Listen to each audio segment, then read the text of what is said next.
RDC est une et indivisible. De la population et de tout le monde, c'est qu'il faut tout arrêter pour faire face à cette situation. Et que nous ferons de cette terre richement bénie un réel havre de paix, de prospérité et de progrès social.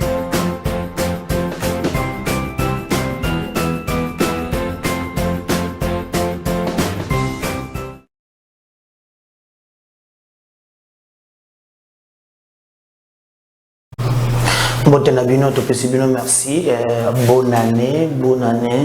Bisika nonso bozolande la biso. Bonne année. Na bande konyonso. Bazana en province qui a Nord Kivu. Merci beaucoup. Pesim bote na bande ko bazana province ya Kisangani. Bozana Isiro. Merci beaucoup. Na pesibino mbote. Bozana Buta. Bonne année na bino. Bozali na awa na commune ya Maluku na pesibino mbote. Bozape na Katanga na pesibino mbote. Bozali na ville ya Mbujimai. Bonne année na bino. Bandeko na commune ya Djoulou, commune de la Mouya, commune de Pipembe, Kanchi. En tout cas na pesibino mbote. Na souhaité bino mbola auto kobanda na bino par la grâce de Dieu. Nous pensons que tout ce procédé c'est déjà Zamba côté si biso bande ko bozanda biso libanda ya mboka boza ebele ces derniers temps na mon Afrique ici bato baza au top ya kokomela ngai ba voice na bino na zoyoka merci mingi na bato pe bazo pesi biso pe ba information mosusu parce que tous ba magicien te il y a d'autres infos auto zoaka na ba source comme na mokonzi moko boye mutu moko asala kala qu'il y a des données qui te disent que nous avons des comédiens qui ont des vrai ou bien ba image même tout de la cabine comme on a bateau il y a 4 bateau de la cabine yango bonne année na bino. Vous avez aidé beaucoup de Congolais à découvrir l'actualité en Mboka na bango surtout makambo batami au moment où ba ya baza déterminé il y a koboto la biso Mboka. Continuez toujours à nous faire confiance. Continuez à partager nos émissions, continuez à les liker. En tout cas, bisoto ko lembate ko pesa bino information ya solo parce que on a plein de musala ya MKBs officiel.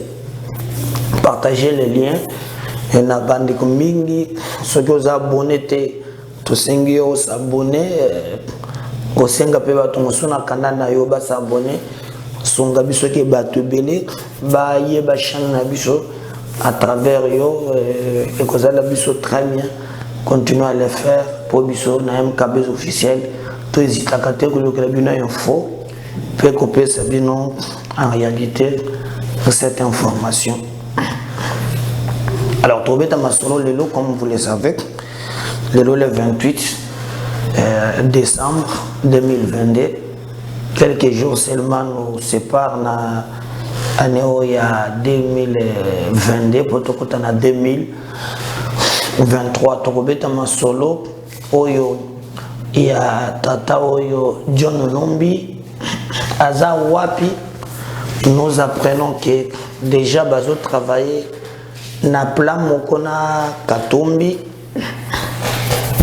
au cas où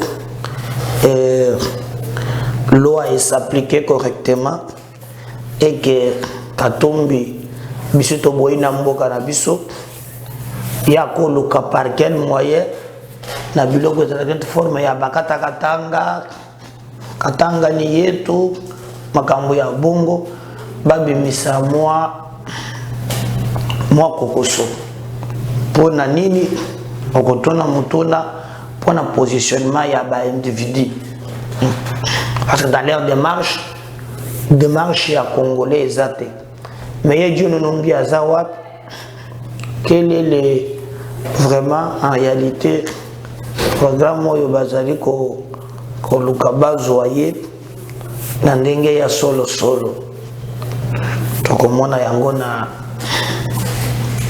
émission na biso mokolo ya lelo Martin Fayola kende kozwa carte mais na kozwa carte ani baluki bato yo kozwa carte ndenge po ba politicien congolais ko na yeba bon peuple oyo kande balobaki soki baza na nyongo ya mapa nde basekaka biso tozwaka banyongo ya mapa na bandeko mosusu je ne sais pas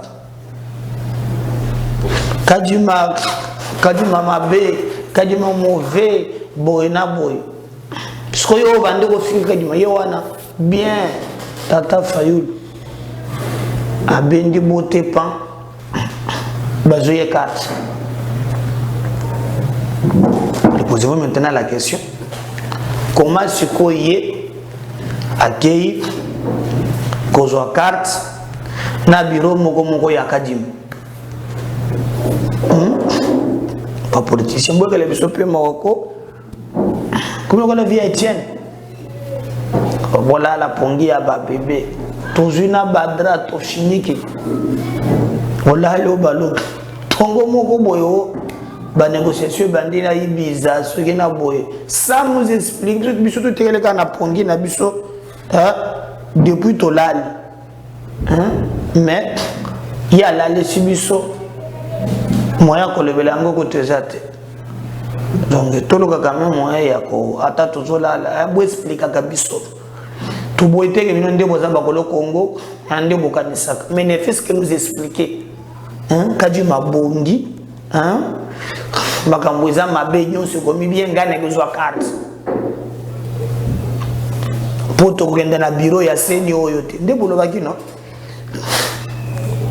sans explication même bureau ya bio kozwa biso tozana dola une explication te te toza pe bato toboyi te eza bino mais ne fût-ce que moi bosengaka bango ne fût-ce que moi explication vous savez biso pe malamu bon on a cherché bino bilili sko ba jeune ba tomboki ayo lobaki obo na boy comme yazaka muntu abakanda posoni pembeni na bango bafa abenda carte na yelobi ambongo azwaki pe carte abana ka ba polémique oh carte ngo na zui zane to photocopie oh boy na boy qualité diminuée. Ce pays me fatigue. Chaque jour, tu as un dossier. Nan to la mokate. Faut que mon dossier est là. Tu vas peut-être appeler solo quand émission ya lelo. Ni les autres qui sur place. Na ba force armée République démocratique du Congo. Il y a beaucoup de choses au Ezolo Obama. Est-ce que Barwandais va se retirer réellement na Kibumba? Situation sécuritaire pour le moment est en dégaine. Oui, mais Moussala Nabiso Yangoana, faut boyeba pour bozali banda, même bozawa na Kishasa, faut venir nezoleka. Tokola ke Sabino côté tango ba militaire ya Rwanda babimi na place wana ba avancer ba koma na ngambo mususu baye ba kutike ba Rwandais balingi ba contourner bango alors nos militaires babandi ko bunda lisusu na bango ennemi à kokite alors bakonzi armé bakiti wana batamboli ti basali ba makambo nyonso donc pona kolakisa makambo na lobaki liboso na lobaki ke ba Rwandais bazana chemin mosusu oyo ezali ko cadrer te na chemin bazoko saka bato sur la paix il y a paix la paix quand on dégarde mais c'est déjà publicité il y a pamba pona kolalisa na bango bato pongi ya ba bébé mais en réalité ba salina bango et le côté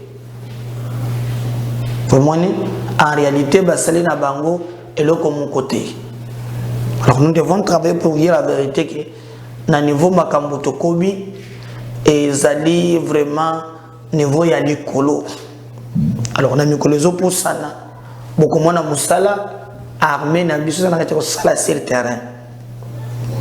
On a kolakisa bino côté na zamba côté balingaki baya po bakota bakosa bato ke balongo na kibumba te bakendaki kishishe et les autres pour renforcer ba soda na bango ba rwandais pour ba contourner à partir ba côté Nyirangongo bazunzela ti bazugoma.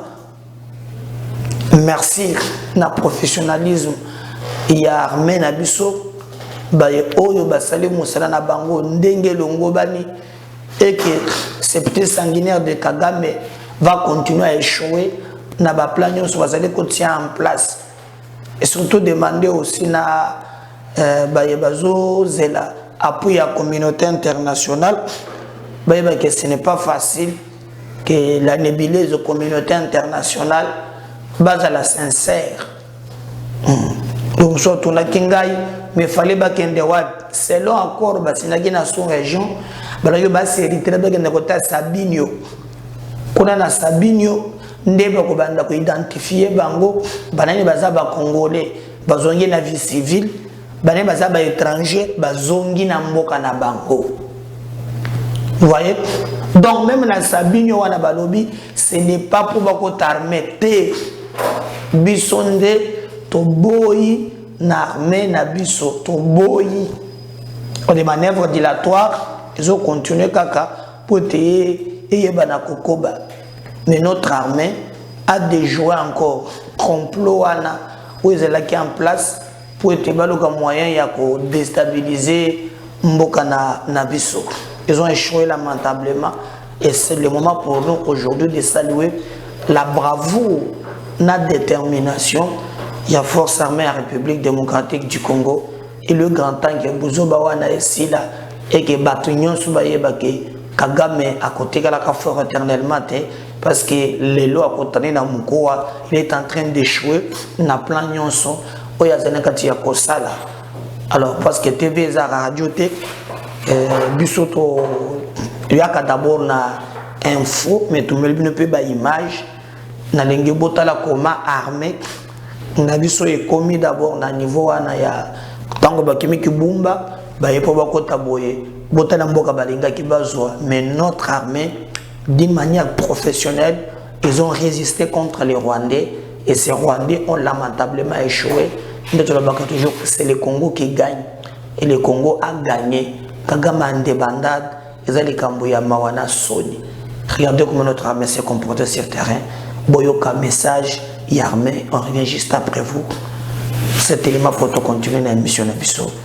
La République démocratique du Congo porte à la connaissance de l'opinion que les désengagements annoncés avec pompe des terroristes M23 appuyés par les forces de défense du Rwanda est un leurre et une simple opération de publicité pour distraire les Congolais et la communauté internationale.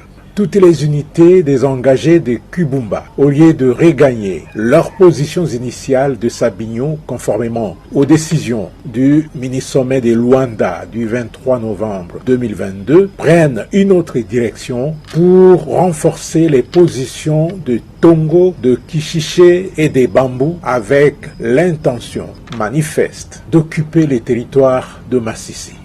Les affrontements qui ont lieu depuis les après-midi de vendredi 23 décembre 2022 entre les FARDC et les terroristes M23 RDF dans le parc national de Virunga, entre Tongo et Sake, derrière les volcans de Nyamuragira, démontrent clairement l'intention des terroristes M23 RDF de contourner nos positions en vue de s'emparer de la cité de Sake, située à une trentaine de kilomètres à l'ouest de la ville de Goma. La même manœuvre est observée du côté de Kishiché et de Bambou pour s'emparer de Nyanzale, Kibirizi et Kichanga. Les forces armées de la République démocratique du Congo, tout en dénonçant l'attitude hypocrite des terroristes M23 RDF, restent déterminés à défendre l'intégrité territoriale de notre pays. Les forces armées de la République démocratique du Congo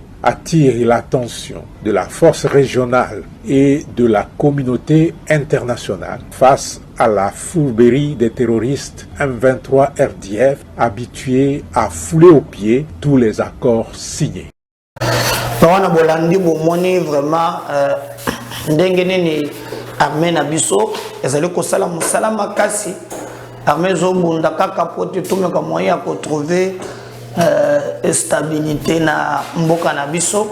Alors je vais vous rappeler d'abord na zone de Silabino pe maloba moko oyo armée communiquaki sur la situation simaya oyo bolanda siko ya mibale comment plan oyo ba Rwandais bazanango bandeko na ngai pona mboka na biso to pesa armée oyo zo bundela mboka na biso makasi to bima na ka ya banguna ba positionnement personnel mais total les dangers oyo mboka na biso de courir nde tokolonga ensemble.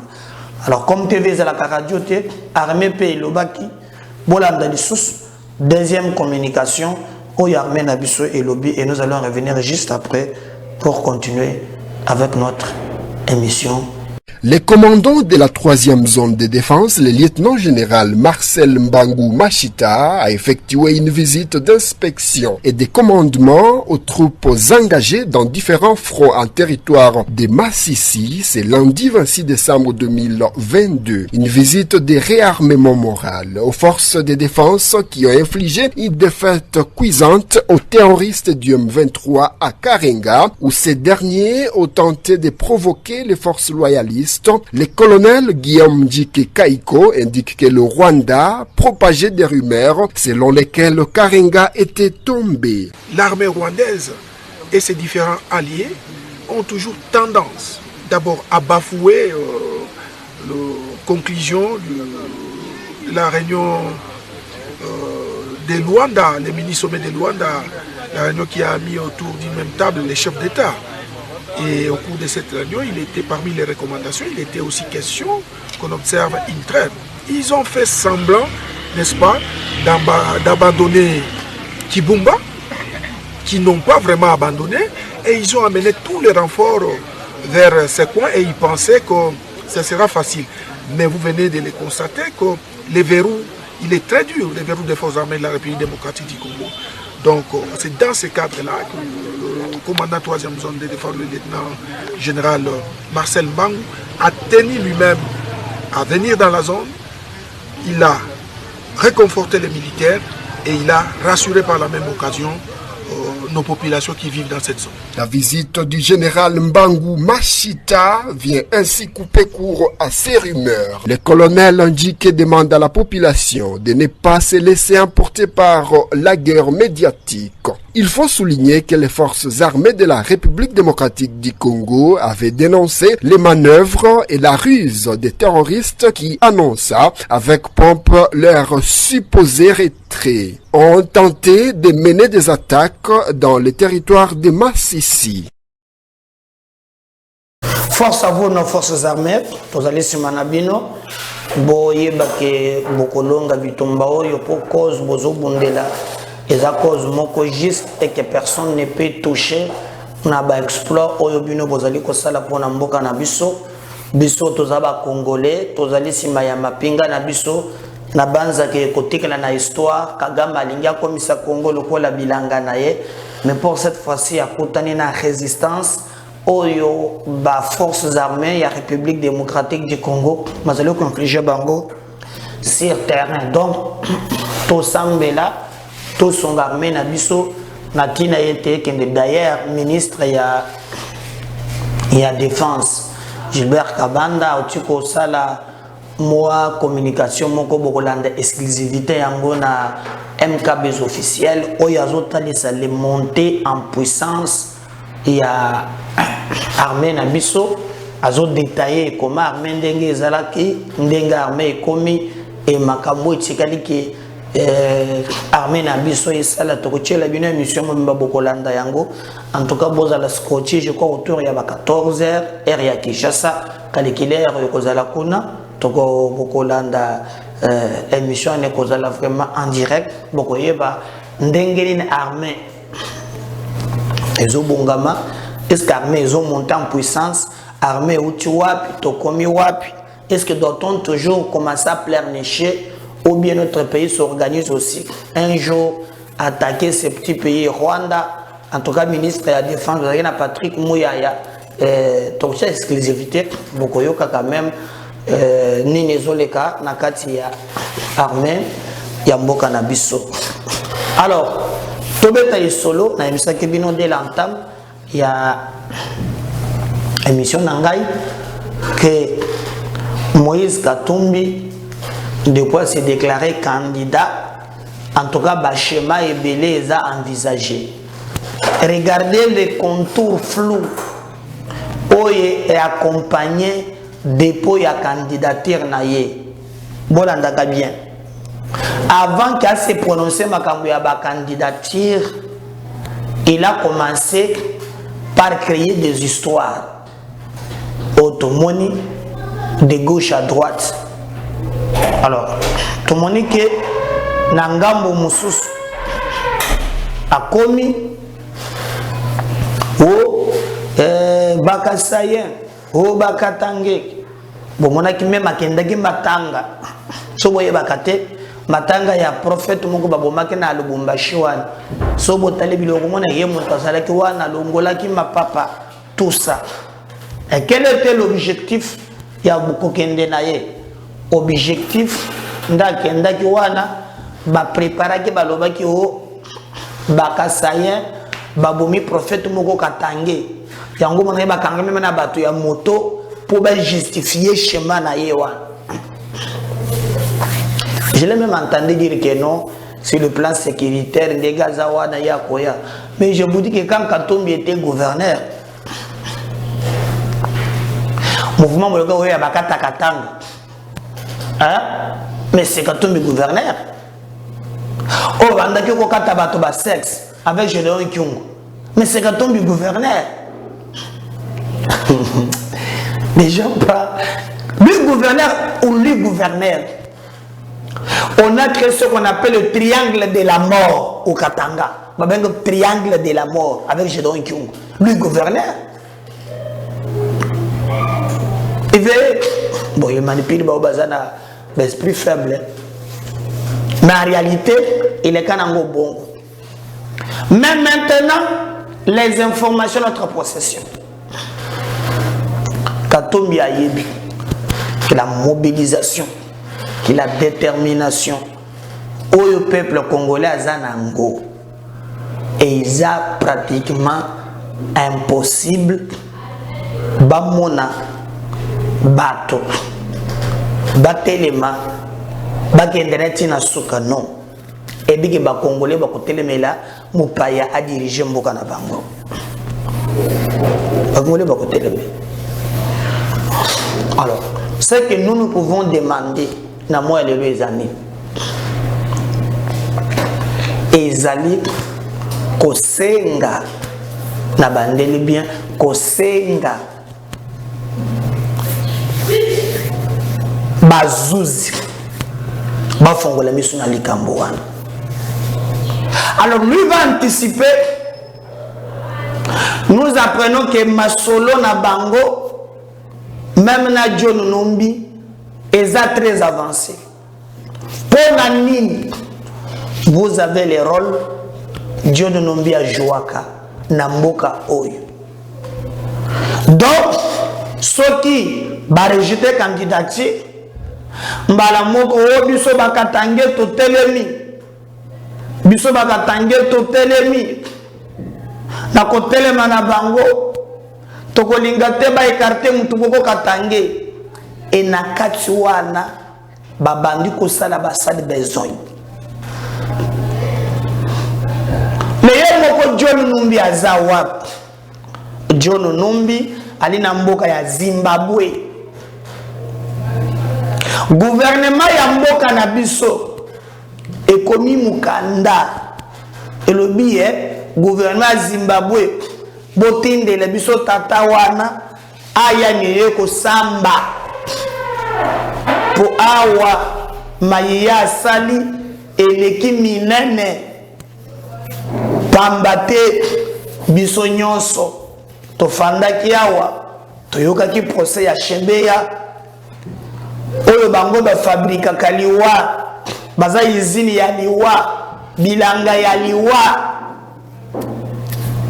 gouvernement asengi bazongisa ye awa mais jusqu'à présent totekeli koyoka te ndeko mumeda reste azongi nano azongi te gouvernement zimbabwéen soki baza na bakopo parce que kuna est-ce que bakozongisa ye toyebi nano te mais au moins nous apprenons que bazala ba ramification ndenge nini bango bakoki kosala makambo na bango oyebi toyokaka mpe malamu kie même tata oyo na biso akengaka Tshikombo Kabila akendaka mpe kuna babeti tour bayeke kokutana na niveau ya Afrique du Sud omoni même Katumbi il est en train maintenant calculer les eaux changé parce que on lui avait fait croire que Kabila a adopté à 100%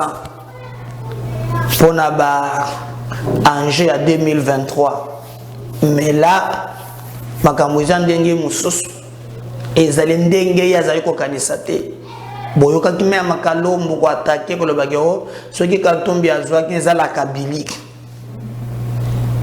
ezala Kabili donc tozo tala mais tokoyebisa bino tozo veiller même ba service na biso que baluka moyen ya ko maintenir ordre donc bazo préparer neti biso toko kende jusqu'au bout ya ko défendre mboka na biso toko njemate mupaya moko uta soki wapi aya zo mboka na biso kaka poto za babola mbongo ngo pe ya zo ngo kana mboka na biso te ale ko simba te atamukete na lobi atamukete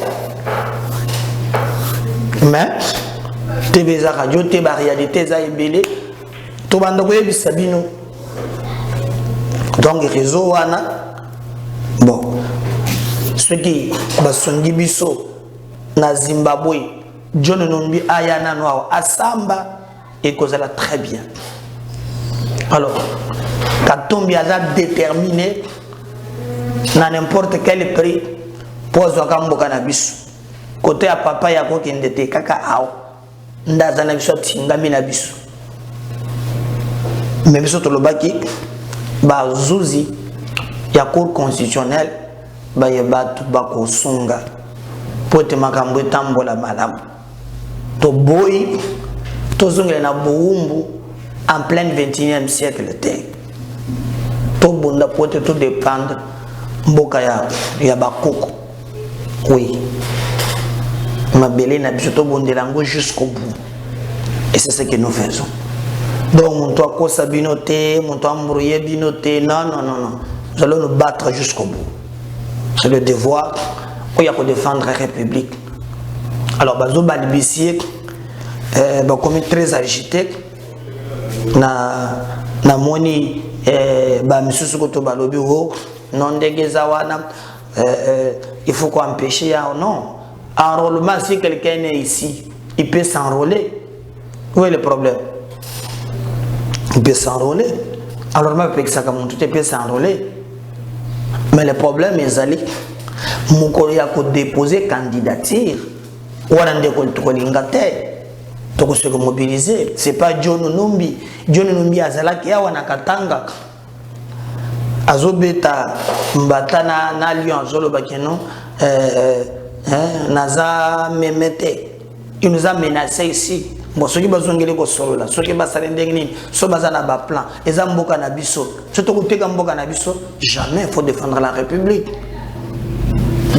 République jusqu'au bout beaucoup pesa ka bato ba mbongo ba kosala ka boimbo moi j'entre pas dans les détails mais le Congo est plus fort que c'est bien que nous gagnons et koleka lobi mais mboka oteka la mobimba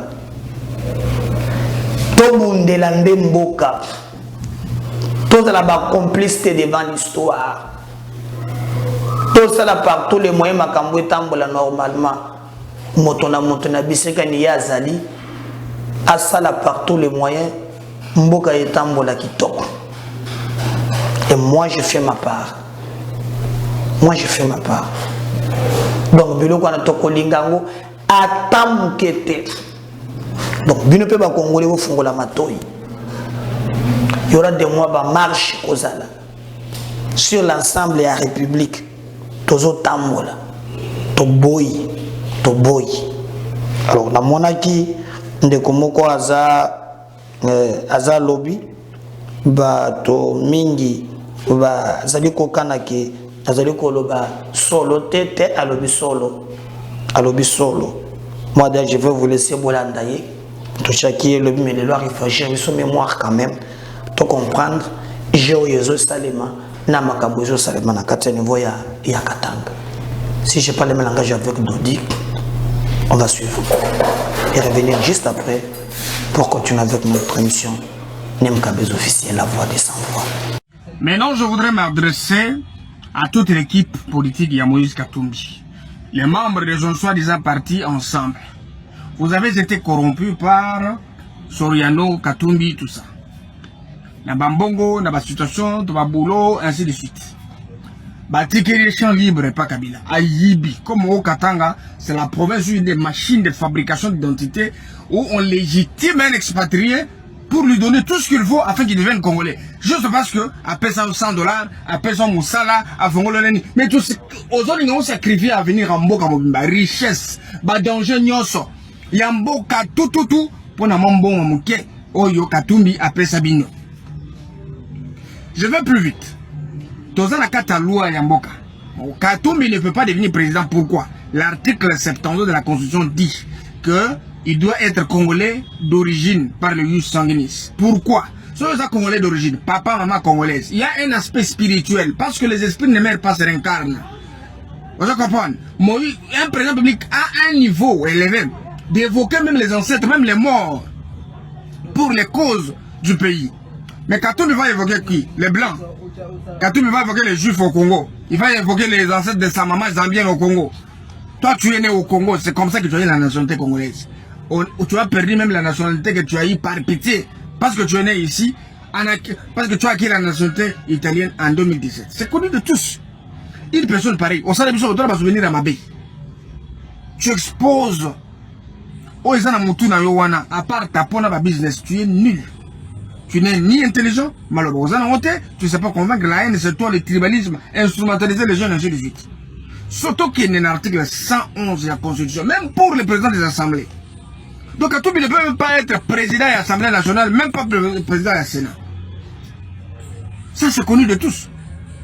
Mais Bino, c'est connu. Non, Bino, Bito, t'as quoi président? Papa, Wende, à quoi chef coutumier mon village, il y a Mamako, il y a Babako, ainsi de suite. À quoi président? Comme chef coutumier. Comme on a commencé à faire avec les rituels là. Mais président de la République, regarde d'abord. Un prématuré politique qui va comparer la gestion de la province avec la gestion de la République. Non. Il y a un aspect juridique, un aspect politique et un aspect spirituel. Où les talibans, donc le pouvoir des ancêtres, le pouvoir ancestral, ce qui donne le cutus, il y a au nom des Congolais. Tu n'en as pas. Tu n'en as pas. Et arrêtez de nous agacer. Oh mon Dieu, t'as tombé, Moïse, quand tu n'importe quoi. Maintenant, je voudrais m'adresser à toute l'équipe politique de Moïse Katumbi. Les membres des soi-disant partis ensemble. Vous avez été corrompus par Soriano, Katumbi, tout ça. Na Bambongo, na situation, na boulot, ainsi de suite. Batikeri les champs libres, pas Kabila. Ayibi, comme au Katanga, c'est la province où des machines de fabrication d'identité où on légitime un expatrié pour lui donner tout ce qu'il faut afin qu'il devienne congolais. Juste parce que, après ça, $100, après ça, Moussala, à Fongololeni. Mais tout ce, aux autres, ils ont sacrifié à venir en Mboka Mobimba. Richesse, danger, nyoso. Yamboka, tout, pour na Mambon, Mouké, Oyo, Katumbi, après Sabino. Je vais plus vite. Dans la Kataloua Yamboka, Katumbi ne peut pas devenir président. Pourquoi? L'article 72 de la Constitution dit que il doit être congolais d'origine par le jus sanguinis. Pourquoi? Sur les congolais d'origine, papa, maman congolaise, il y a un aspect spirituel parce que les esprits ne meurent pas, se réincarnent. Vous comprenez? Un président public a un niveau élevé d'évoquer même les ancêtres, même les morts, pour les causes du pays. Mais Katumbi va évoquer qui? Les Blancs. Katumbi va évoquer les Juifs au Congo. Il va évoquer les ancêtres de sa maman zambienne au Congo. Toi, tu es né au Congo, c'est comme ça que tu as eu la nationalité congolaise. Tu as perdu même la nationalité que tu as eu par pitié. Parce que tu es né ici, parce que tu as acquis la nationalité italienne en 2017. C'est connu de tous. Une personne pareille, au sein de l'émission, on va souvenir à Mabé. Tu exposes. Oh, ils ont à part ta pona business, tu es nul. Tu n'es ni intelligent, malheureusement, tu ne sais pas convaincre la haine, c'est toi le tribalisme, instrumentaliser les jeunes, ainsi de suite. Surtout qu'il y a un article 111 de la Constitution, même pour le président des assemblées. Donc, Katumbi ne peut même pas être président de l'Assemblée nationale, même pas le président du Sénat. Ça, c'est connu de tous. Mais Bino, c'est connu. Non, Bino, tout, t'as quoi président? Papa, Wende, à quoi est chef coutumier mon village, il y a mamako, il y a babako, ainsi de suite. À quoi président, comme chef coutumier, comme on a commencé à faire avec les rituels là. Mais président de la République, regarde d'abord. Un prématuré politique qui va comparer la gestion de la province avec la gestion de la République. Non, il y a un aspect juridique, un aspect politique et un aspect spirituel. Où est donc le pouvoir des ancêtres, le pouvoir ancestral, ce qui donne le cutus, il y a au nom de Congolais. Tu n'en as pas. Tu n'en as pas. Et arrêtez de nous agacer. Oh mon Dieu, tu as tombé, mon Dieu, tu n'importe quoi. Merci. Deuxième numéro tout à l'heure. N'oubliez pas de vous abonner. Nazoya. Bye.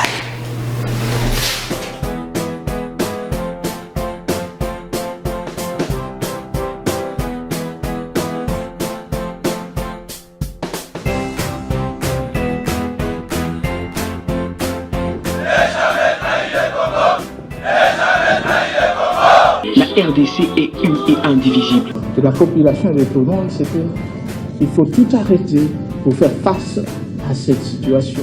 Et que nous ferons de cette terre richement bénie un réel havre de paix, de prospérité et de progrès social.